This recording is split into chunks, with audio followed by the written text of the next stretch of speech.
Then I said, now bake the potato. That looks like a pretty baked potato. Now bake it more. Now it's kind of turned circular, but it's still definitely baking more. I kept asking it to bake it.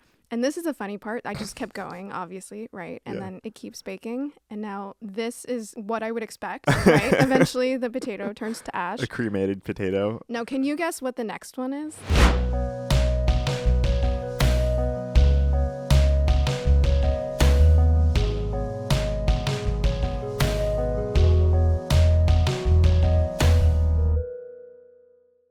Steph, welcome to the show. Thanks for having me again. Yeah, you are the first repeat guest to AI and I. So it is wonderful to have you. Our last episode was so much fun. Thank you. It is one of our most popular episodes ever. So by popular demand, you are back in the studio with me. You might actually have to change the name to AI and I and Steph. And Steph. Yeah. AI and us. And she. So last time we spent a lot of time like talking about using AI and other software tools to like find different businesses. And I know this time, one of the things in sort of the intervening period since our last recording, one of the things you've been using AI most for recently is using Midjourney to do design. And there's a little bit of ChatGPT in there too. So I want to start there. Like, tell us how you're using Midjourney. How are you making images with AI? Yeah, so Midjourney has been awesome. I think many people are familiar with it, but I've actually found, one of the key maybe complaints around AI has been around imagery, at least, that like I can't really find a style, or if I do something, then like it's not going to be repetitive enough that I would actually integrate it into my brand or things like that. But I have actually found that it's been amazing. So basically, I should say at the outset, all of the Internet Pipes imagery, I think, has been done through Midjourney and like a little ChatGPT. And for people who don't remember, remind us what Internet Pipes is. Yeah, it's just this project of mine where basically it exists to help people make sense of data on the internet. But there are all these stations. So there's generation station and there's evaluation station. And I wanted to be able to represent those stations visually. And I could have hired an illustrator. But since I left the shipping of that project to the last minute, I was like, I need to create imagery and I need it to look good. And I need it to basically represent these ideas that are a little kind of amorphic, right? Mm-hmm. And so that's what I did. And so I can show you, actually, if I just pull up the Internet Pipe slides. This was from our cohort. Mm-hmm. So you can get a sense up so here. So it's a course too. Yeah. But let me give you a sense of what this kind of looks like. So for example, this was generation station, and you can see that was a piece of the overall course, you could say. Mm-hmm. But all of these were created through Midjourney. And you can see up here at the top, these ones at the top were created through Midjourney, and the ones at the bottom was an analogy that I was trying to communicate of baking a potato, which was related to baking ideas. So the one at the bottom was actually done through ChatGPT. So maybe we can actually start there and then migrate our way back to Midjourney. I'd love that, yeah. You know how people have shown the make it more? Yeah, that's trend? It's like the new meme where people are like, make a programmer who's like late for their deadline, and then it's like make them even later or whatever. Yeah. I've seen such funny ones. There was one with Kelly Slater where it's like, make Kelly Slater the best surfer in the world, and then it shows him like riding a really good wave, and then someone's like, no, make him better, and it's just by the end he's like, basically it's like the gates of hell with water, and there's like sharks diving all around him, and he just looks like a badass. And so I decided to do that with ChatGPT. And so if I go to, let's see if ChatGPT is still down. There we go. So let's see, where is it? Do you see potato here? Oh, yes. Visualize potato. Yes. Is what ChatGPT a very called important chat. So I just said, oh my God, can you visualize a potato? I just have to pause us here. Like when science fiction writers in the 60s were like really starting to think about like what humans would use AI for, I don't think that they thought the first like the first chat would be, can you visualize a potato? They did not. And humans constantly surprise each other. So yes, I said, can you visualize a potato? And then they said yes. That potato is like suspiciously, like I probably wouldn't have picked that potato at the market. It's got it's like a little pockmarked, but yeah, just saying. Yeah. ChatGPT, we can, human feedback. It'll learn. Then I said, now bake the potato. That looks like a pretty That's good. baked potato. now bake it more. Now it's kind of turned circular, but it's still definitely baking more. I kept asking it to bake it. And this is the funny part. I just kept going, obviously, right? And then it keeps baking. And now this is what I would expect, right? Eventually the potato turns to ash. A cremated potato. Now, can you guess what the next one is? The thing that immediately comes to mind is like it turns into a volcano and there's lava coming out, but that's just because it looks like a volcano. Like I have absolutely no idea what it's gonna be. This was my favorite part of the exercise. It turns into a new potato. It is potato reincarnated. Baby potato coming from the ash. Yeah, rising from the ashes like a phoenix. I love it. That's so good. So yeah, this was, I guess, one area where AI was helpful in basically creating imagery where I honestly couldn't have even imagined this myself, but also like showing the evolution of something. So I know this is very silly, but I actually used this imagery within internet pipes. And then coming back to Midjourney. Again, wait, before we get to Midjourney, what was the what were you trying to show with this particular baked potato metaphor analogy thing? Yeah, so it doesn't make much sense without the voiceover, but bringing this slide back up, the whole idea of internet pipes is not just to give people a bunch of interesting ideas and just call it a day. It's to help them ideate and then help them bake the potato, bake the idea to be like, okay, now that you have an idea, who else is participating in this space? Is there search volume? Some of the stuff we talked about last time. Yeah. And then, you know, if you were to participate, here's how you can differentiate. And so there's an evolution of like, just like a potato being baked, you're baking an idea to something that's actually substantial, edible. Right. To use the potato analogy once more. So that was just, again, I felt like I needed something to be able to articulate that you're taking something that's, you would never eat an actual raw potato to something that's usable. Yeah.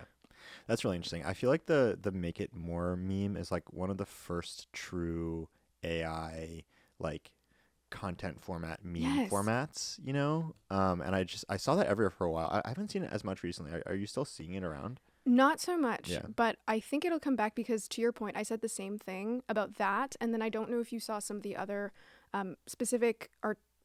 There was people who were creating almost like visual art that had imagery embedded in it. Do you remember this? It was like a picture of ancient Rome, but within ancient Rome, there was like a spiral or something like that. No. You didn't see that?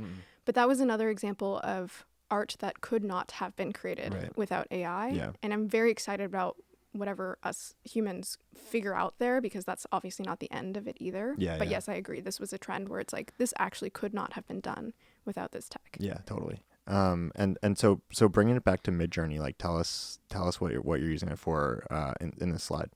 Yeah. So again, these were this different stations, which if you're not immersed in internet pipes won't make as much sense, but each station had an image associated with it. And the goal was really to, like, after idea generation, you want to basically like filter down and validate what actually matters. So the next image I chose was a funnel. And then after that, it was talking about like the ecosystem of what exists in that world. And so these are all images that, again, like kind of without that context don't make sense, but there is a visual language applied to these and basically everything else within internet pipes. I'm trying to see if I have some other good examples down below. Like you're trying to get a particular visual style and aesthetic, and Midjourney is like helping you do that. Correct. Yeah. Correct. And so Midjourney also makes it really easy to do that, right? How do you characterize like this aesthetic? Like go to the internet pipes, go to that first slide. Yes. Like that's like very cool. Like how do you think about when you're putting that aesthetic together? Like what goes into it? This was just, so this aesthetic, I don't know if there's a term for it other than, you know, the way I describe it is just early internet.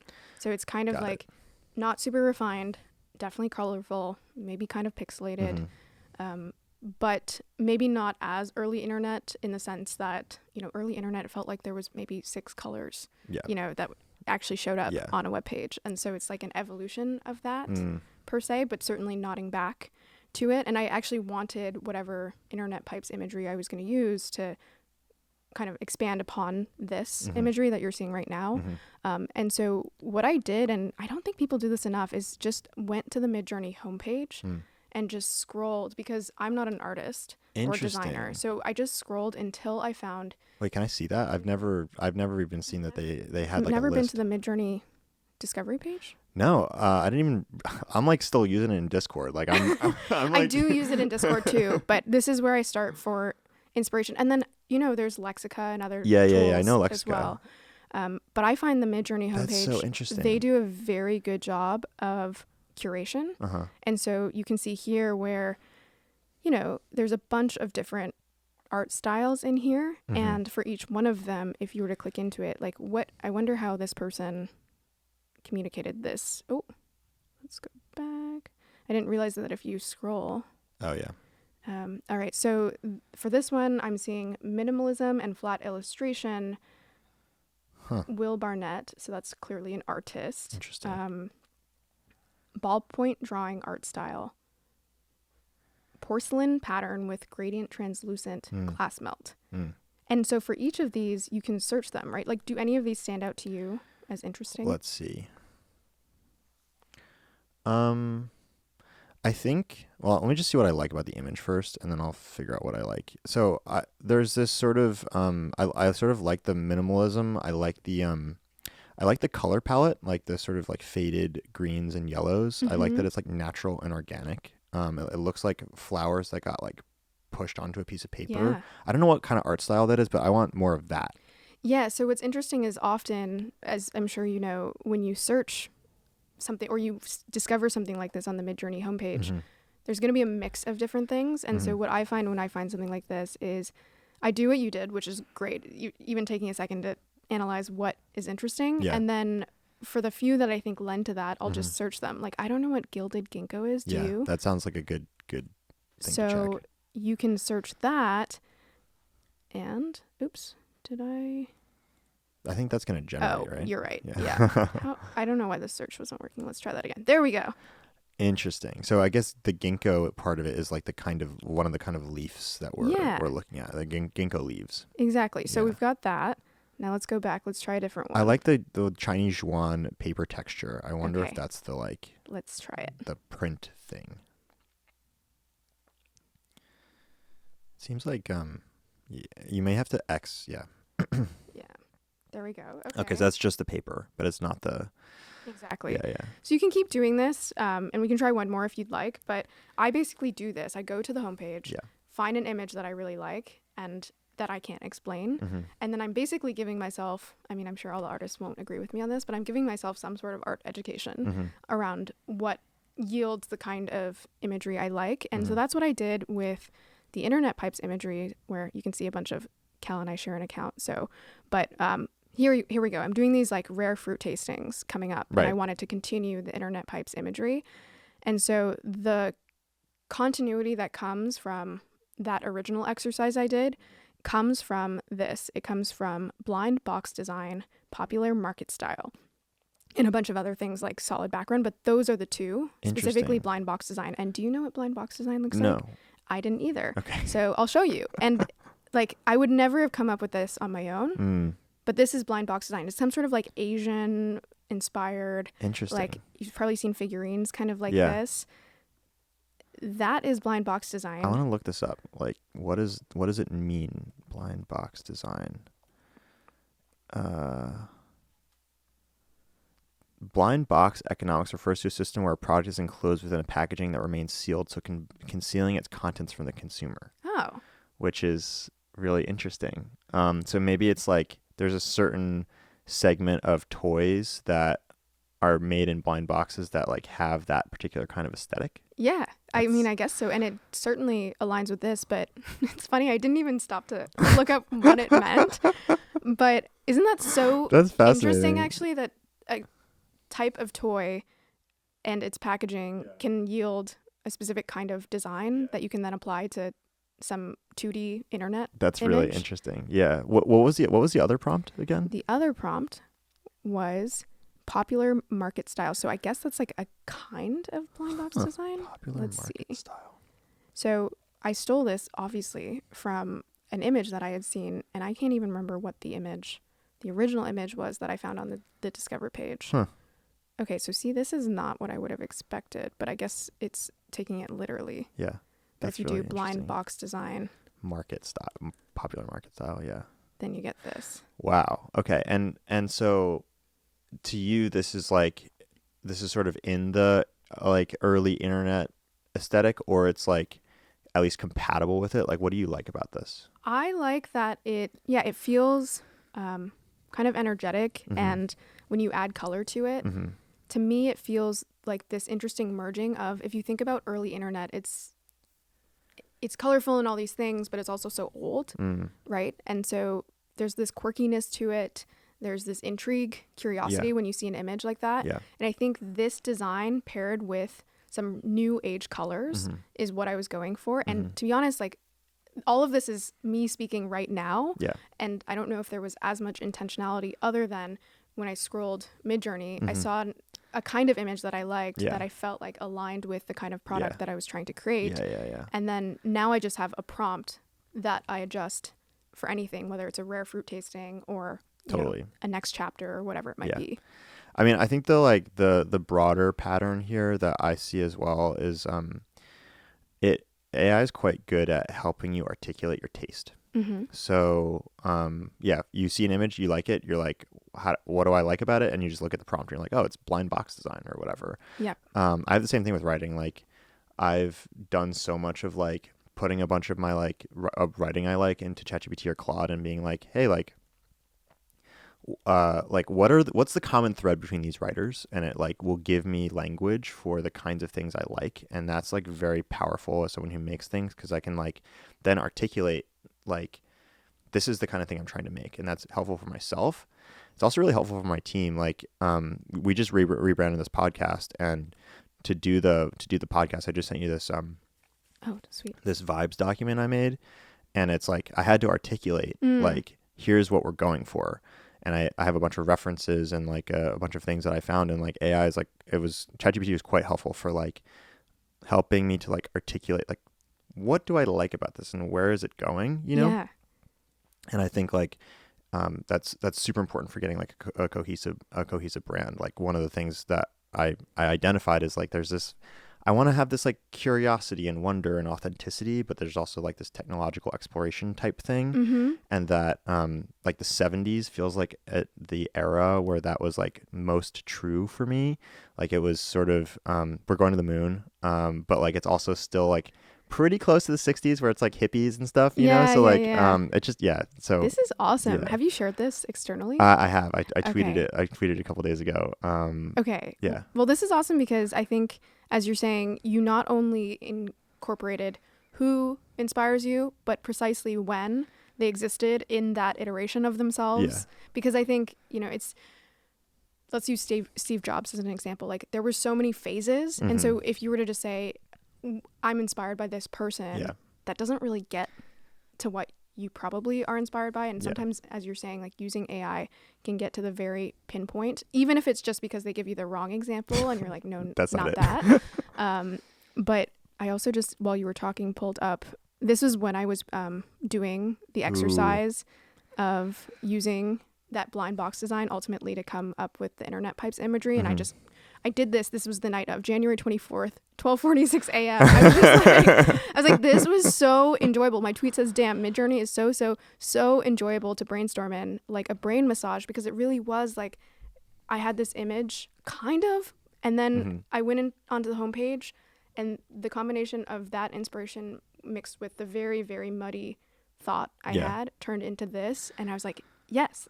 That's great. I mean, I think brain massage is the exact right way to describe this image for me. And it's not just Midjourney. Like, you had to pick that aesthetic. Like, if I use Midjourney, I don't know if it would look like a brain massage. Well, the brain massage was the exercise when you find your particular aesthetic. Yeah. And then I don't know if you see this on the right hand side, but you said you also prompt in Discord because that's where Midjourney exists, and it's also just really fun to see what else exists there, even if it's as silly as this. Which is Tucker Carlson wearing a baseball cap made of pancakes, which is actually takes us right back to your warm hat. A pancake would be a warm hat. Honestly, yeah. I mean, I don't think I had considered that design, but I do think pancakes do have the layering necessary for a warm hat. Yeah. Might fall apart a little bit. We'll get there. We'll figure that part out. Wow, that's really interesting. I definitely also scroll through the sort of like Midjourney Discord stuff while I'm like waiting for my stuff to render, and I don't think I've seen anything quite as entertaining as that. They rewarded me for my They did, long yeah. exploration brain massage with something like that. Yeah. So I'm like, I think sort of coming out of this like Midjourney art creation, one of the things that I think you've been thinking about a lot is given these new tools, like what does that mean for the evolution of creators, both creators who are using AI tools, but also just people on the internet who are just like making stuff. Yeah, tell us what you've been exploring. Yeah, so I think there's two directions I'm very excited about, and then there's going to be a very messy middle. Yeah. And the first direction is actually what we just discussed not so long ago, which is what can newly be created with AI that doesn't exist today. And that's very exciting. We've seen little inklings like the Make It More, but I don't see enough creators asking themselves that question of not just what could I have done before that I can now do more quickly, but what kind of art can I now create with AI? But then the complete other end of the spectrum is what can AI not do? Yeah. And a lot of people talk about that in the job sense, but in the artistic sense, there's kind of several facets of that. It's not just online versus offline, right? Because people be like, oh, I can cook offline. So like, that's different. It's also. Did you see the robot that makes coffee now? So like, I don't know. Yeah, I don't know if that's safe. I mean, so that actually brings me to the second point, which is what do people care about humans doing, or maybe modified in a way, what benefits from a human doing it in terms of the reception from another human? Yeah. And so I've been following a bunch of different creators, and I'll just show you a few of them, and just I would love your thoughts. Yeah. So this is one, India Rose Crawford, who I'm just going to share the Instagram accounts. I'm sure they exist on other platforms. 2.6 million followers. This person has only posted 134 times. Wow. And look what they do.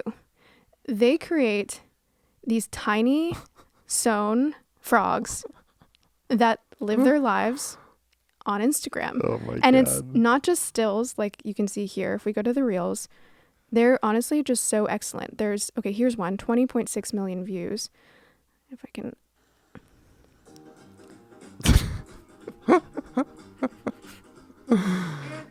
Oh my God. I love humans.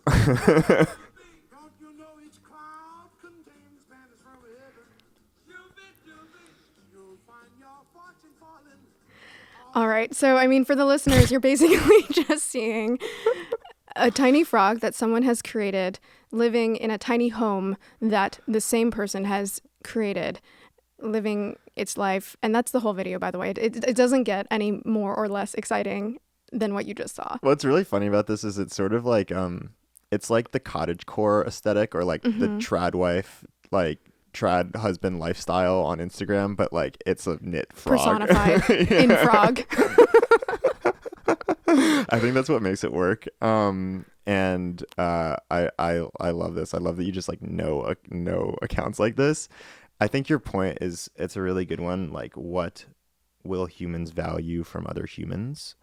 I think that sort of gets lost a little bit. Like, like maybe a human can make maybe an AI will be able to make a video like this at some point, but like we will still value like that it came from another person. Yeah. In the same way, like cars are faster than humans, but we still watch people race each other. You know, like I think there's a lot of room for that, and it will probably increase the value of like handmade like writing or art or whatever. Yeah. Here's another example that you could call art in a way.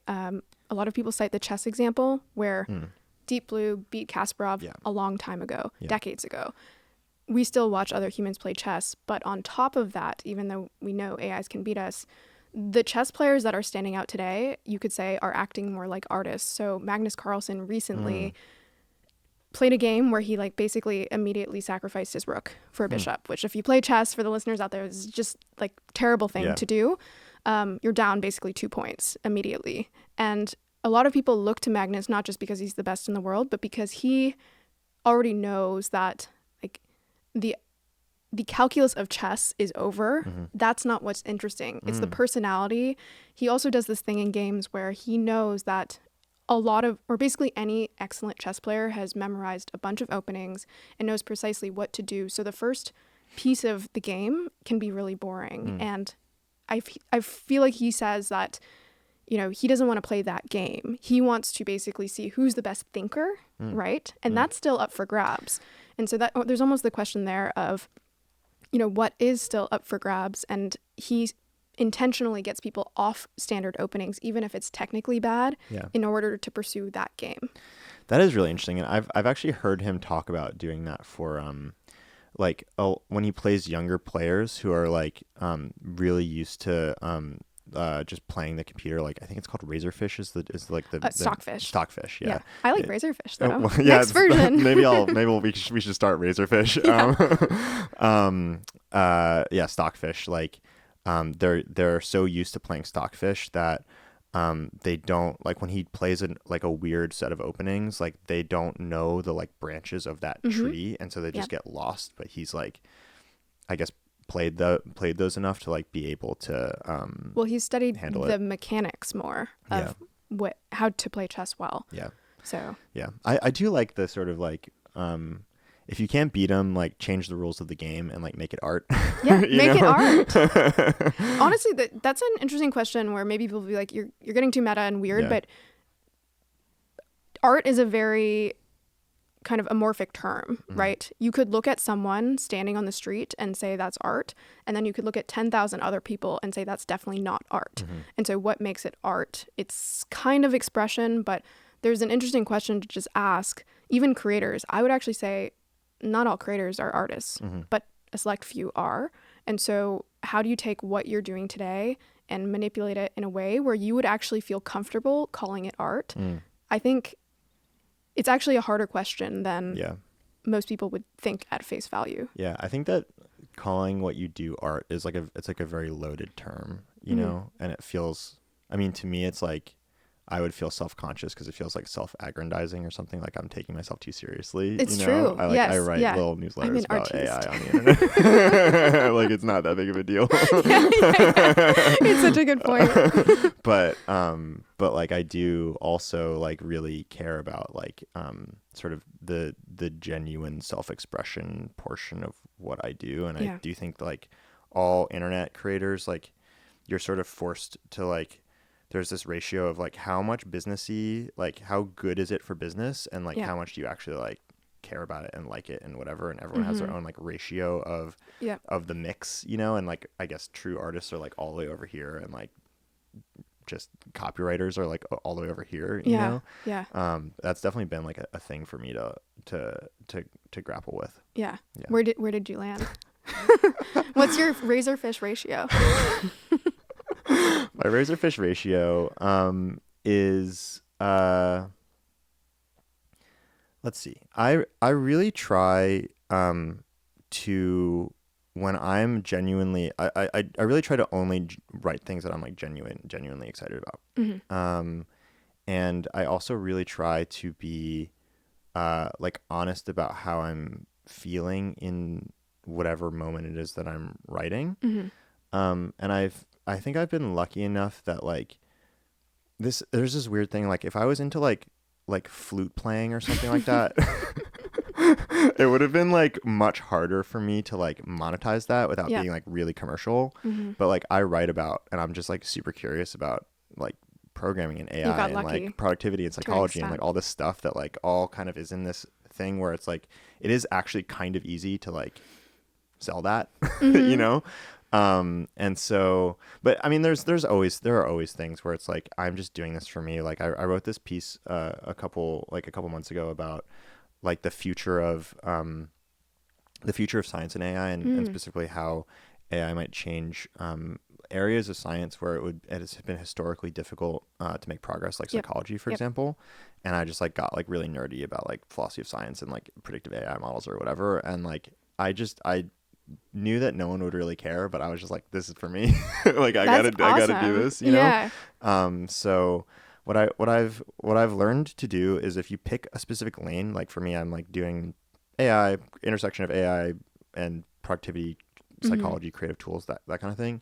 You get to like go out of the lane sometimes if you want to. And so you reap the benefits of like having picked one, but then you can give yourself the flexibility day to day to like just write about whatever you're interested in. Yeah. I think that makes sense. Yeah. And almost just like having enough of a baseline where you don't have to think about optimizing fully. Therefore, you can go on these adventures. Yeah. By the way, I listened to your episode with Reid Hoffman, and I didn't know you knew so much about philosophy. I was so lost, candidly. But it was great as a mind bender to be like, I have a lot more to learn. I gotta tell you, I was sweating so much in that interview. And honestly, the only reason I got through it is because, I mean, I studied philosophy in college, and I really liked that stuff. I could tell.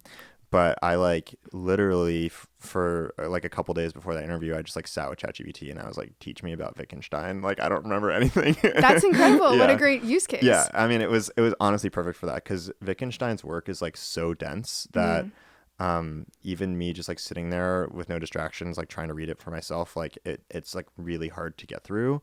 And I can just take a picture of a page and like send it to ChatGPT and be like, what does this proposition mean? And ChatGPT's like, here, like, and I'm just like, this is great. Now you I can didn't use SpongeBob? Well, I didn't. I should have done SpongeBob. You're right. I thought of all the things from last time that would stick with you. That was a big takeaway. How have you thought about that? Like, what's your kind of like razor fish ratio? Razor fish ratio. We're gonna make that stick. Yeah. I guess I've intentionally not addressed the question in the sense that I've kept a full-time job so that I don't have to make the trade-off. Right. And I think eventually I will have to figure out I keep forgetting that you have a real balance. job. It's so impressive that you like do everything that you do and you have a real job. Yeah, it's definitely a balance, but that's intentionally, and I've talked about this a lot, so we don't have to talk about it much here, but just because I have a full-time job and always have, that means that I can be fully creative and only pursue the things that I want. And also it's kind of a forcing function to only do that because I have less time. So it's like I'm only going to pursue the things that I light up about instead of having a full day.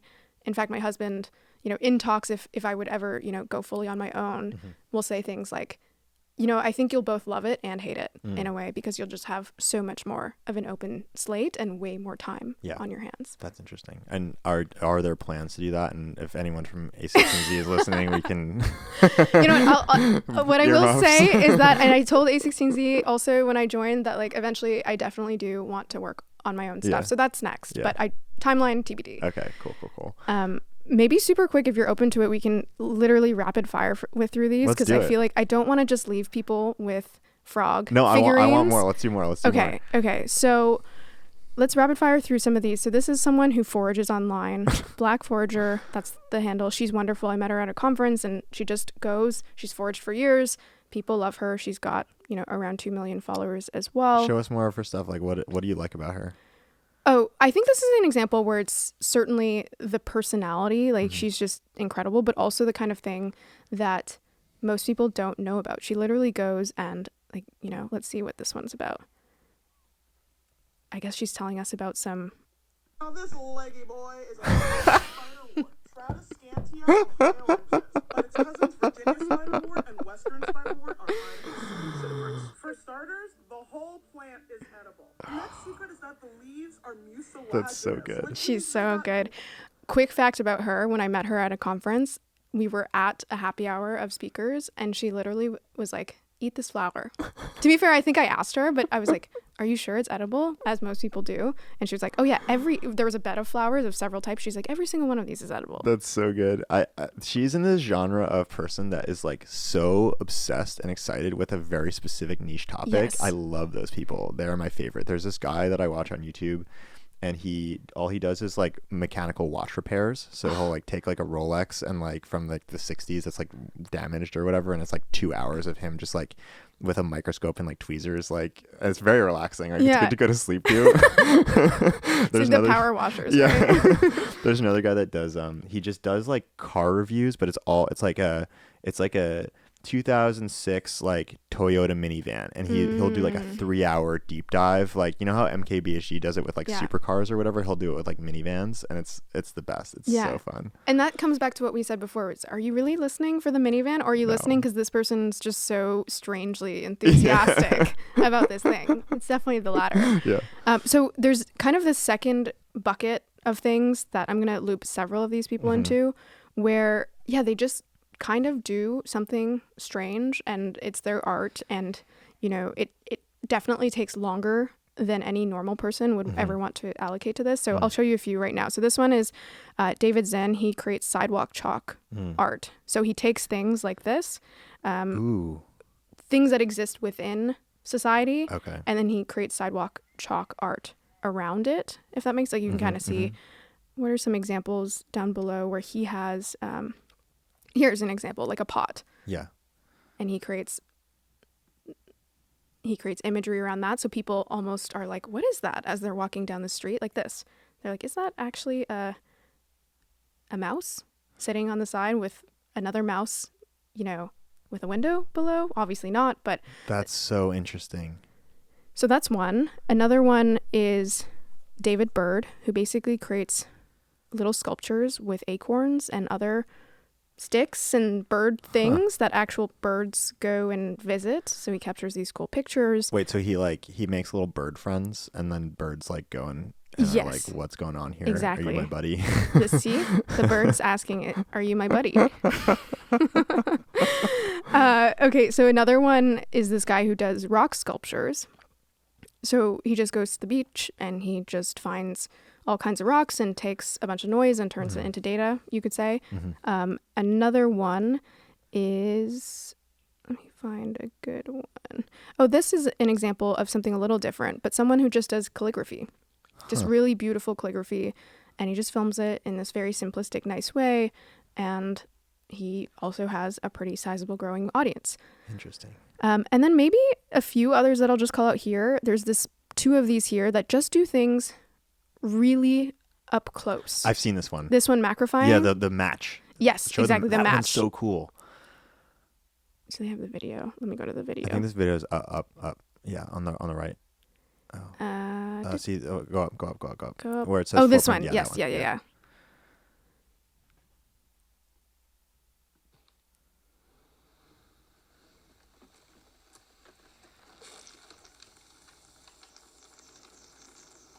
That is the coolest freaking thing in the world.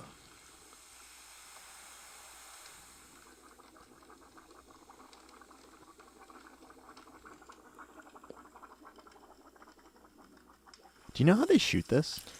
I looked it up when I first saw him, but I still don't think I came away understanding. Okay. I think it's really... is it real? Is it CGI? I think it's real. Okay. They might fine-tune it. Yeah. Oh, here it says, everything you see here happens in less than 2 seconds. I use my new ultra-slow motion camera to capture everything and build a custom rig for the movement. That's incredible. Yeah. And then there's another person who basically, in a similar way, just the whole account is taking a really hot ball, a really hot metal ball, and dropping it into things, whether it's an egg or whether it's alcohol or a coconut or a tennis ball, a watermelon. You get the point. You know what this is reminding me of? I watch a couple people who just like chug things on YouTube. Oh, yes. Like Badlands Mukbang chug. as well, or just eat a bunch of food. Yes. I don't know why, but like I just love watching someone like chug like 4 gallons of soda in one go. Yeah. Just like I mean, don't we all? Like, I guess maybe there is just like some maybe very simplistic takeaway, which is just like humans are weird and we like watching strange things. What is this one? Oh, someone who creates animal food. So like just very cute food that looks like animals. But the one that I actually think is worth ending off on is just, actually super quickly, typewriter art. Very cool. Oh, that's cool. art with a Wait, typewriter. so they like every line is like typed on the typewriter, or how does it work? Yes, you can see it here. He's using like, see how that's an M or an F, Oh, I love that. and then he ends up creating this beautiful That is really incredible. Yeah, see there. Wow. It's like ASCII art, but like, Yeah, Yeah. exactly, but Yeah. manual. wow. Yeah, and the final one, which is a little different from others, is Watch Maggie Paint. And there's I've seen a few of these people, but they basically go to weddings and paint an image or a portrait of them getting married live at the wedding. And then people on Instagram love it because they get to see the full time lapse. But this is an example of something very different to all the things we just saw of just, again, what do humans care about? Like, of course, you can take a way better photograph of the wedding, and they do still do that, but there's something special about the time element of someone physically having been there. Like, this thing was incarnated in that instance. Right. And so anyway, these are just examples of different things that all of these creators have pretty sizable growing audiences that are different. That sort of brings me back to the Magnus thing of like changing the rules of the game. It's like you're not going to out camera the camera, but like if you change the rules, you can like do some pretty amazing stuff. Exactly. Yeah. Exactly. So I don't know. I mean, I don't know what kind of creations are going to come. And like we said, there's obviously going to be new stuff. Yeah. But this is all like pretty simple in the sense of anyone can do a lot of this. Or at least there's some version, some parallel in someone's life that they could pursue. Yeah. I think it's just interesting to think, do you have any takes on where creators go from here? Or you're like, a lot. I write about it every week. I mean, I think I think that broadly, like your take is like exactly right. It's like there's a certain segment of things where it's like totally human made that will become more valuable. And then I think there's going to be like a lot of new forms of art and new forms of just creating things that a new generation of people are going to learn how to use AI models to do. And I think we're like in the process of like defining what those forms are. And that's why the sort of make it more meme is so exciting to me, because it's like an example of like, that's a form that is like very AI specific. It's from this generation of creatives. Yeah. And that's the kind of thing, like one of the things I like about your work is like you're willing to like look at all these creators who are doing things that people might think are silly, and like that's where like the really valuable stuff is, you know. It's like the silly stuff, and I think it's like really easy to write off like AI stuff and be like, oh, it's like silly, or it's like it's a ripoff or whatever. And I truly think that most of the stuff that people are making with AI that looks silly right now, like the 3-second videos or like the make it more memes or whatever, there's going to be a new generation of artists that gets birthed from that. And we're already seeing that. Like I've interviewed filmmakers, I've interviewed writers, like, and they're all using these tools to do new things they couldn't have done before. And that just makes me so excited. Sweet. All right. Well, let's see how it goes. Yeah. Now we have to evolve. Yeah. Now we have to creators. evolve. Yeah. But I am curious, before we move on, like, why do you collect these? Like, you're trolling around the internet, you see something like this, like, what is it about these people or about these accounts that like get you going? Yeah, I think we talked about this a little bit last time, as you said, not to ignore the weird or the strange or the niche. But I think one of the cool things about AI has been basically whenever you interact with AI, as you said, you have to like really articulate what you want and what you find interesting, and you're evolving with it to be like, no, not this, but this. And I think what another reflection that's come from AI is that our brains, like, I know a lot of people not like me saying this, but you can kind of think of as LLMs, right? That like train and get better and pay attention to some things versus others. And so just as I've almost like embodied that idea more, I'm like, I absolutely should be training my brain with better data over time. And the reason that these are interesting is because I always pay attention to something that surprises me a little bit.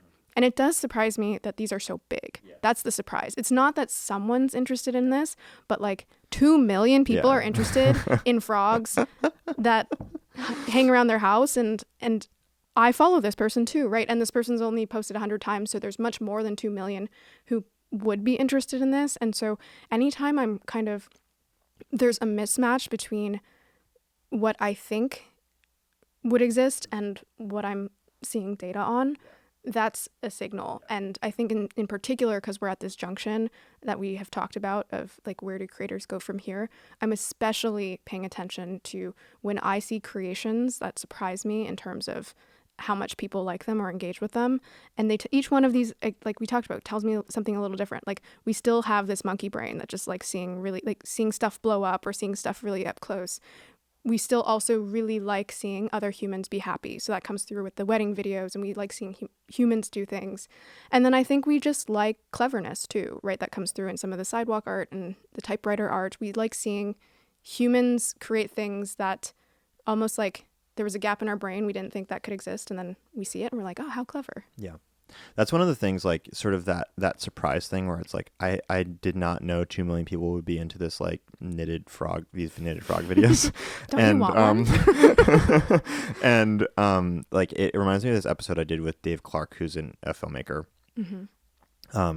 He's like done a lot of stuff in Hollywood, not like necessarily like major motion picture type stuff, but like he's just been in the Hollywood system for a long time. And he started making AI movies recently. And I asked him like why, like what does it do for him to make these movies? Like, is his sort of ambition to like not do Hollywood stuff anymore and just like do AI stuff, or how does it fit together? And his take was actually that the AI stuff helps his Hollywood career a lot because, for example, he wanted to make this film that's like, it's like a sci-fi story about his dad in the 50s, and it's just like there's a bunch of plot lines that's very specific to him, and it was like too weird for anyone in Hollywood to fund it.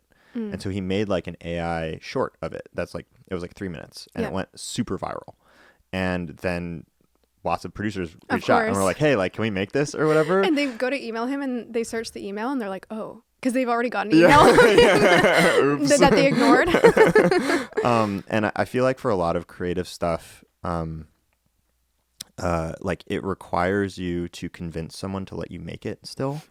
It's less so for writing. Like for writing, for example, like for a long time, you've just been able to like type your stuff and put it on Twitter or whatever.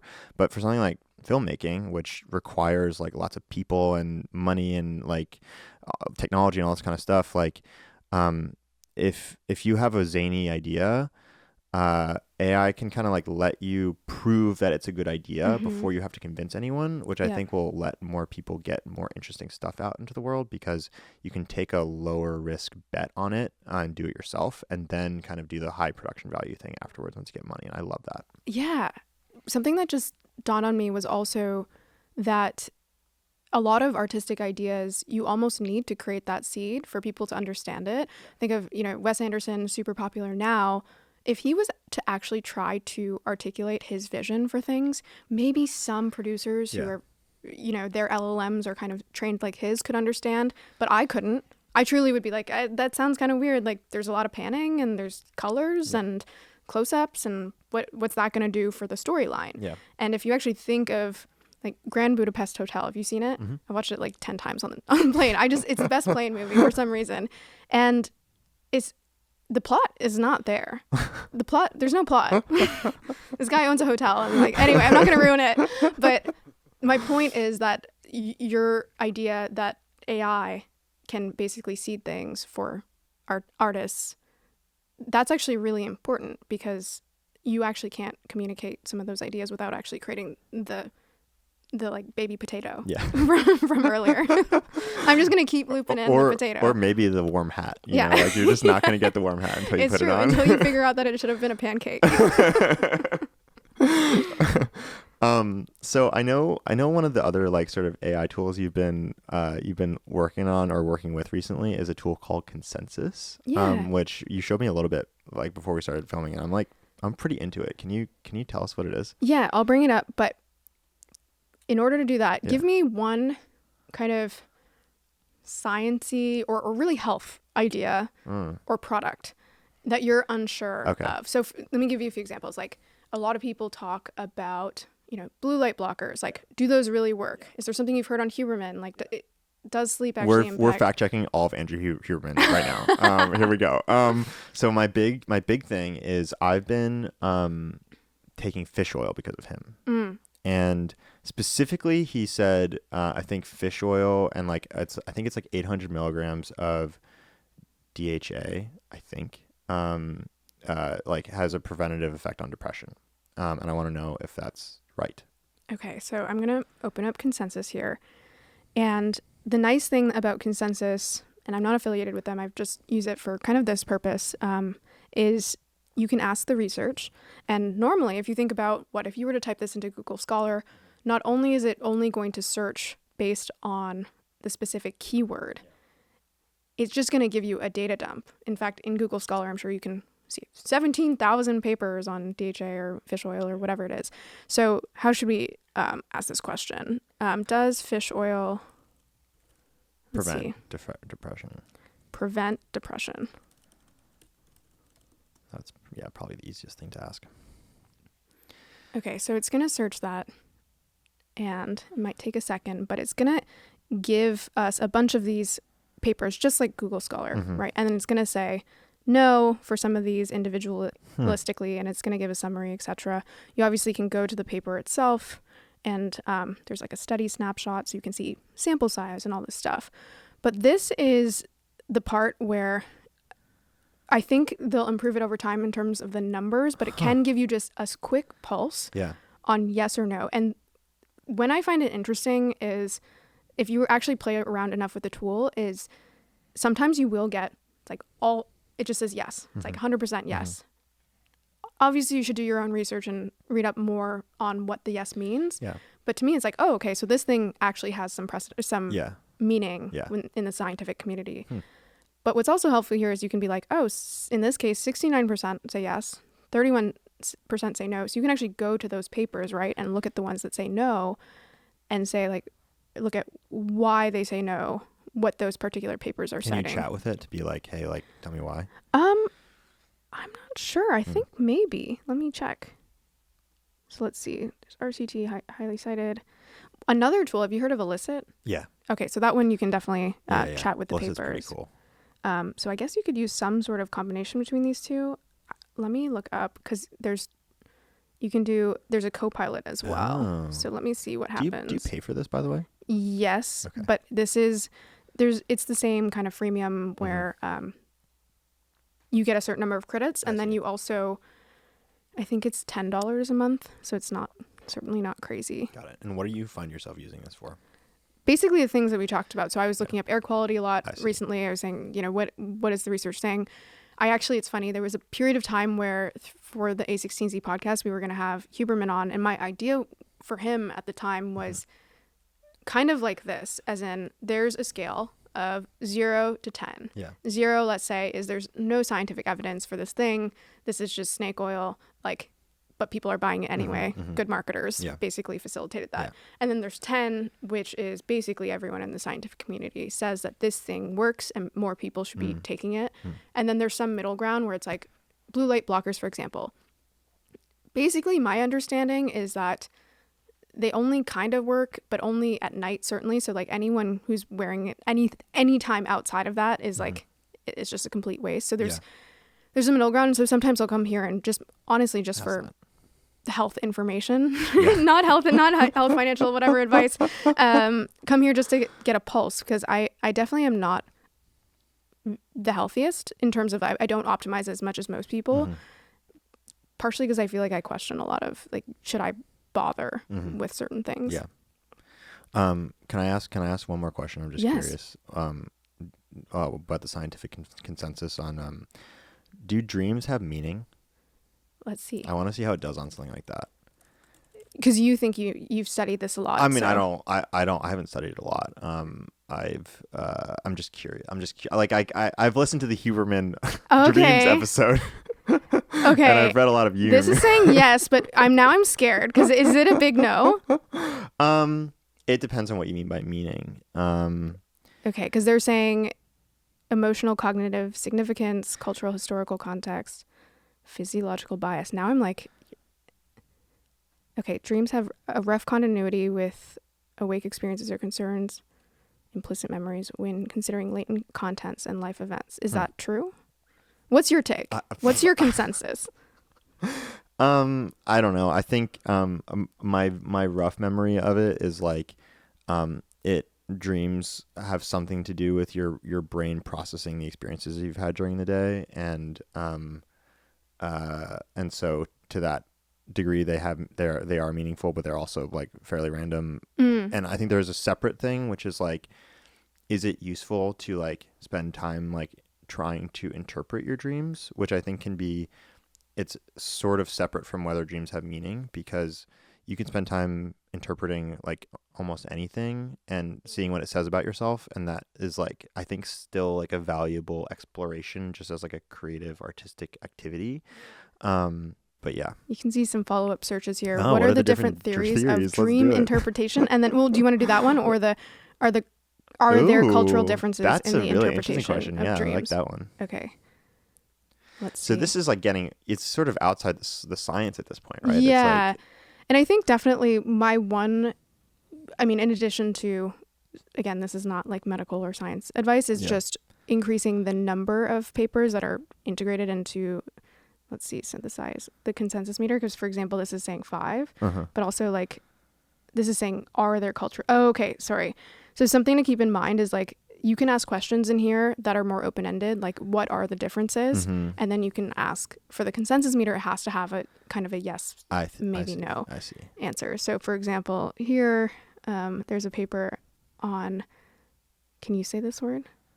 No, I can't. Honoromancy. There's a paper on Haiti. And so maybe let's go back. And what was the other question? The different theories. Yeah. And then we can do Copilot for this one.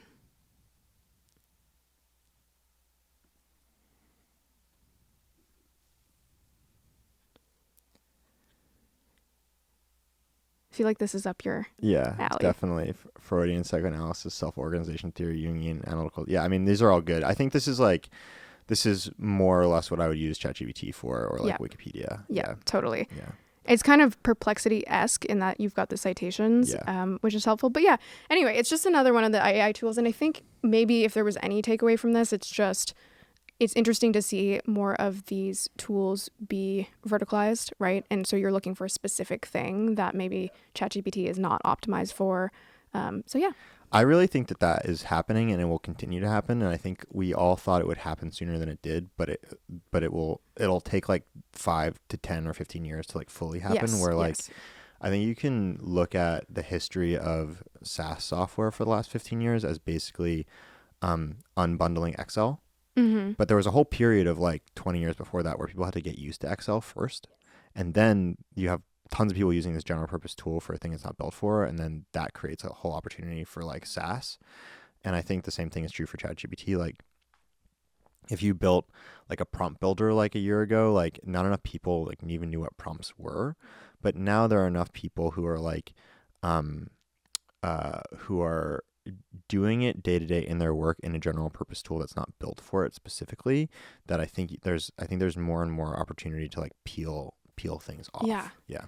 By the way, just because it reminded me of this, have you seen Globe? No. Really? No. What is it? I thought for sure you would have seen Globe Explorer.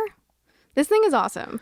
I think I've only used it for a few things. Is this that like that web LLM dream simulator thing where it's like a hallucinated internet? Have you seen that one? No, but that sounds way cooler. Maybe let's do that. No, but let me just quickly show you Explorer, because so I think Globe, let me fact check myself, but they have a few different tools on their hands. Globe.engineer. Let's see. Yep. So they've got Explorer, Translator, and Index. And so I've only tried Explorer. And here's an example of something that I would actually search, which was, what did I say? I said like weird, quirky websites, I think. Because if I'm looking for, again, some of these creators or interesting things that, this is not the same thing that I got last time. But the thing that I like about Globe is basically what it does is it interprets your query and then groups things for you, right? And so Google kind of does that in a search engine, but then it gives you just an overall ranking. But this is almost like it's trying to interpret my query of weird, quirky websites, and it's saying, oh, are you looking for absurdist websites? You're looking for unconventional databases, niche interests, experimental websites. Are these like Google results? Like what Are These they are taking websites. Google results and then categorizing them for you, or where are they getting the websites from? This is their own search engine. Because Wow. actually, let me pull it up. I think I linked it here. Yep, here. I went to check because when I originally searched this for weird quirky websites, this was my original response from Globe. So it's not the same every time because it's an LM. But you can see same kind of thing: absurdist, interactive, satirical, and a lot of good responses. Honestly, like I was quite shocked that it kind of understood what I was looking for there. And then this was the response from Google. Right. Google is like taking you way more literally and just like finding things that have weird in it, right? I don't like that? Candidly, I really don't know because it's a mix. There are a few inklings of it understanding what I was looking for with the useless web, right? But then there's patience is a virtue, which is like, is that I know that's a quote, but is that also a website? And then there's cat, horse, and I think no is my ultimate interpretation of Google understanding what I was looking for there. But anyway, I think this is just another example of a UI, to your point, of the unbundling of Excel, or people talk about the unbundling of Reddit. The unbundling of a search engine is interesting as well. However, there's also an interesting question of just, is that what people want? As in, they definitely want the results, but are they ever going to maneuver their search habits to go to a different thing every time? I don't know. I don't know. I think it's like niches. It's like you're always going to have your main chatbot or whatever. But then for your specific work use case where you're like, I'm a veterinarian, like maybe I use my horse chatbot for horse issues or whatever, Totally. But I don't know, we'll see. Let's see. But I want to show you websim.ai. You haven't seen this? No. Okay, so basically what it is for a language model, you can if you ask a language model what's on a specific part of the internet, even if that internet doesn't exist, it will hallucinate a whole web page for you. It'll hallucinate all the HTML, and so WebSim just renders that for you. I just DM'd it to you, and so you can just type in any page on the internet, even if it doesn't actually exist, and it will just make the page for you. So okay, so basically, if I type in any website you want to see. So something that does not exist. It doesn't matter if it exists or doesn't exist. Okay. A database of all kinds of rubber duckies. Let's see what happens. So it'll just make that. And so metal duckies. So if I click it, the links work and stuff. It's crazy.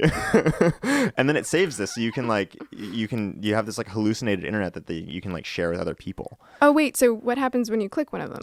It goes to I clicked the okay, so if which one do you want me to click? Can you wooden duckies? Wooden duckies. Okay, here we go. It's hallucinating it'll hallucinate that page too. Oh my god, that's incredible. And then it makes an image at the top. Well, the classic rubber duck is made of rubber. Many collectors prize wooden ducks for their unique craftsmanship and natural materials. Explore our comprehensive guide to rubber duckies made of wood, carved, lathe turned, and more. So we're it's like the simulation internet version. I think this is so fun. I haven't played with it that much, but it's a game. It is sort of a game. Yeah. And look now it actually looks good. Is it just improving it constantly? I don't know how this works. Because we just saw 3 versions of it. I think basically what it does is it'll write it'll write out the page, and then it'll generate the images, and then it will just render the whole thing as HTML. So it's sort of like happening in stages. Right. Yeah. Yeah, because we saw just the text. The text Yeah. links at first. I like this script. I feel like this is really Oh my God. right for the Rubber Ducky wiki. They really understood the assignment. Also, do you see podcasts in the job? Where? In the nav podcast clubs, events, Oh, and podcast. Rubber Ducky. What I want to see is Podcast. warm hat e-commerce site. Warm baseball cap. Oh yeah, specificity matters Yeah, here. and it's seriously.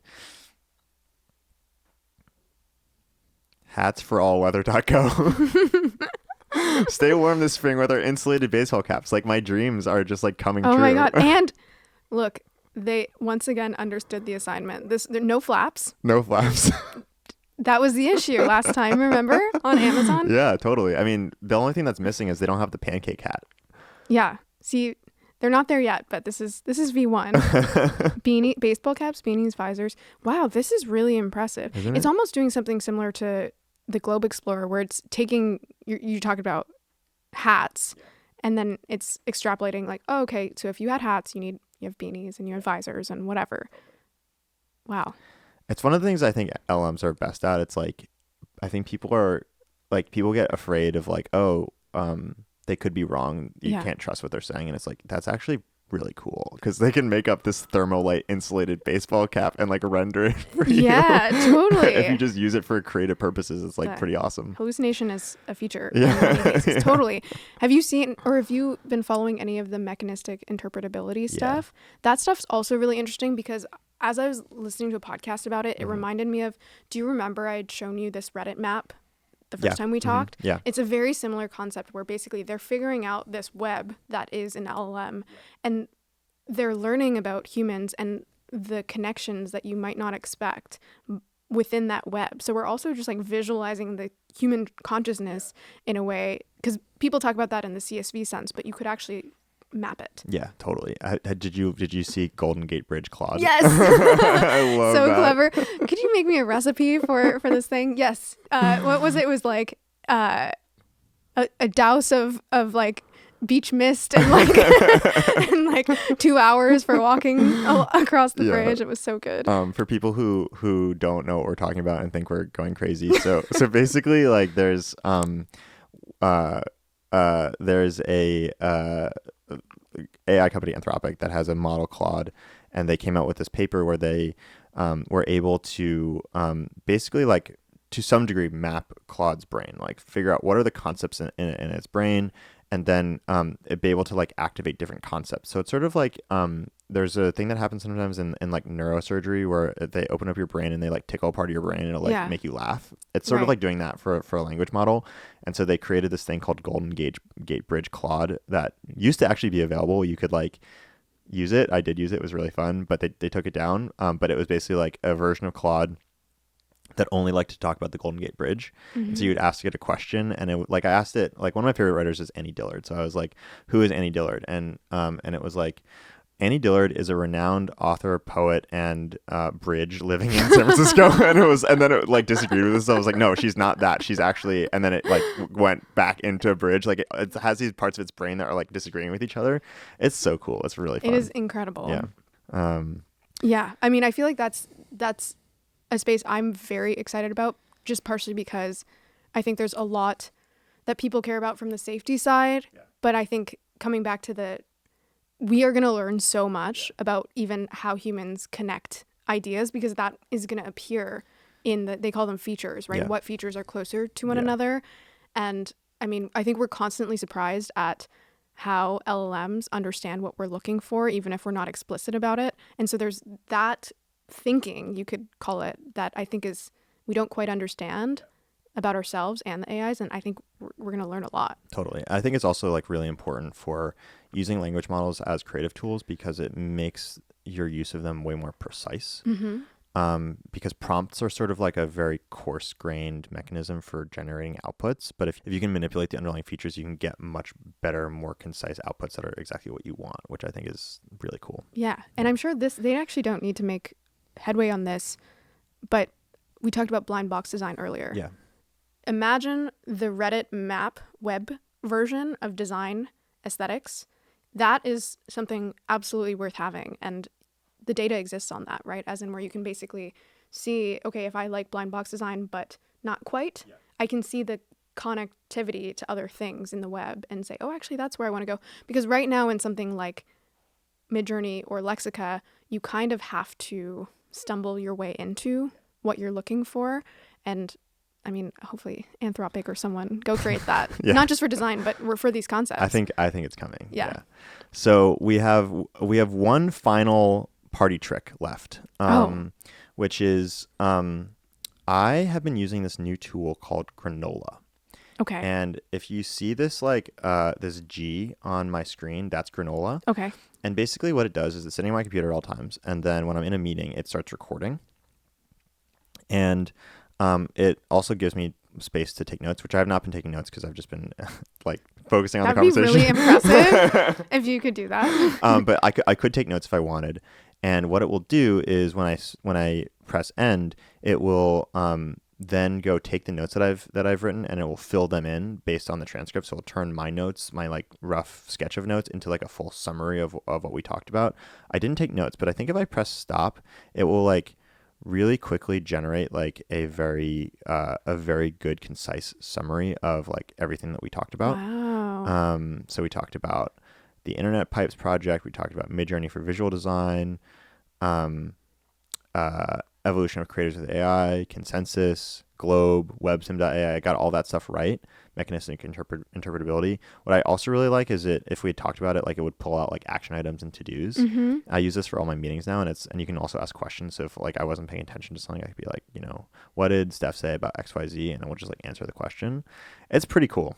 That's really well done. And I think that's important because Otter and some other tools exist, but I feel as though they don't really lay things out in this way, to put it nicely. That's the thing, is none of this is in AI terms, it's not necessarily that groundbreaking, but it's just done really well. And I think there's so many opportunities for little tools like this that take the standard toolbox of things that AI can do and just do it in a beautiful, high quality way that makes it really useful. That's what's important. Here's an example.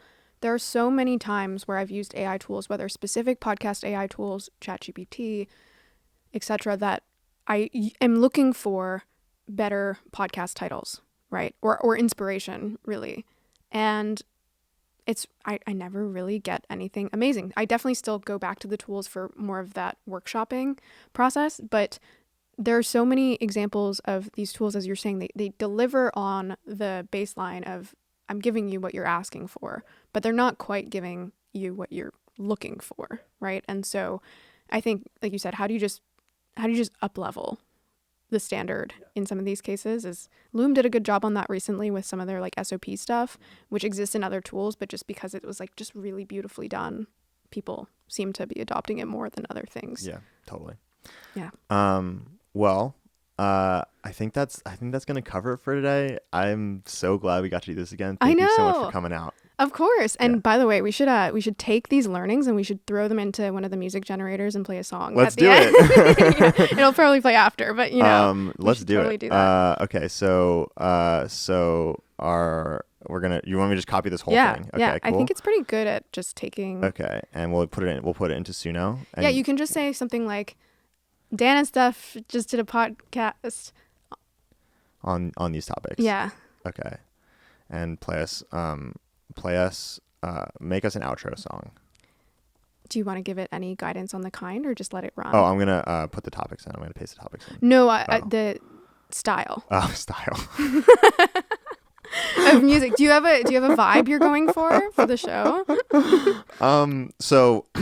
So basically, I mean, the vibe, just did a podcast on the topics below. So we should do the vibes document. So the vibes of the show are, we're trying to evoke a sense of wonder, curiosity, creativity, authenticity about technology. I mean, some of the inspirations for the show are Carl Sagan's Cosmos the original version is a really big one for me. I also just really like Jackson Browne music, so Nice.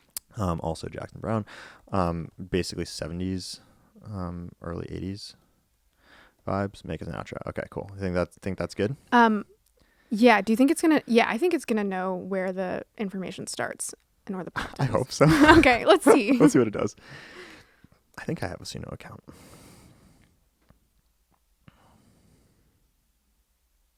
Hopefully, it remembered your prompt. Oh yeah, it did. I can't. We're way over the limit. Okay, why don't you just say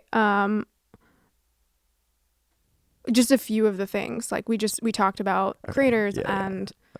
Okay, I gotta cut down Oh some wow! of these. Oh, Yeah. does it not? Because sometimes it lets you maybe choose lyrics. I think so. You know what you could do Yeah. is you could take the stuff that you just cut and put it into ChatGPT and say come up with You're song right. lyrics. That's so. Or we could just I could just say compress this. Yeah. Chat.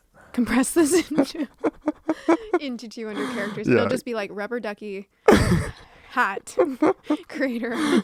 Compress this song prompt into 200 characters. Okay, cool. See, Okay. there you go. We love it. Our trusty friend ChatGPT never lets us down. All right. Well, we'll just stick with granola. That's all it could fit. Okay. Create. Okay, we can't use Jackson Browne. That makes sense. We'll stick with Carl Sagan's Cosmos. Yeah. Granola. Do we want to add anything? Oh yeah. What? Give me one more. Let's see. Internet pipes, Midjourney, evolution of creators, fact checking, consensus globe, WebSim. Could do. I don't know if we want to do Golden Gate. Claude. Golden Gate Bridge Claude. Okay. We'll leave out the E. It'll know what we're talking about clearly.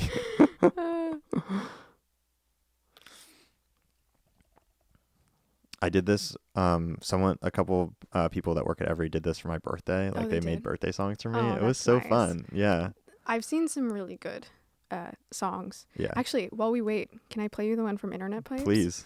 Someone in the community made this. All right, are you ready? Yeah. Sitting at my desk, just a tapping away, I stumbled on a group that made me say, Internet pretty good. Pipes Research, I like it. It's got a little bit of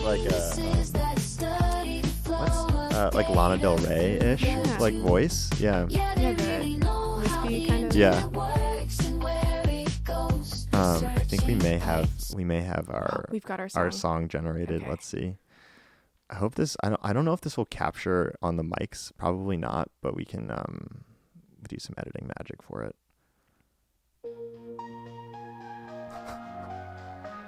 They definitely took the tech. Yeah. I don't think they captured the authenticity.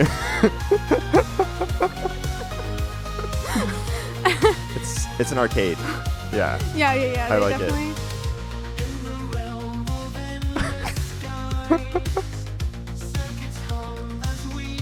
You know, it's got something. There's good stuff. I like the lyrics. You can see them on the right Yeah. panel. Ooh, that's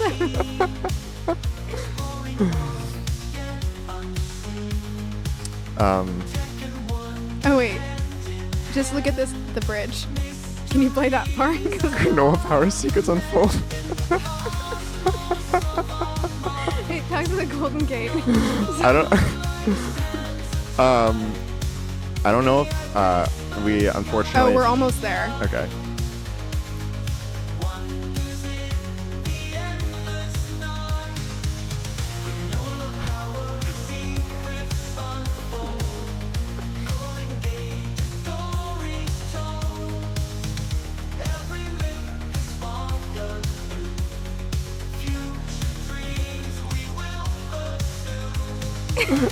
You know what? It's growing on me. I like it. I think it's great. Excited we did this. Thanks for the suggestion. Yeah, no, this is awesome. Good way to end. Yeah. Yeah.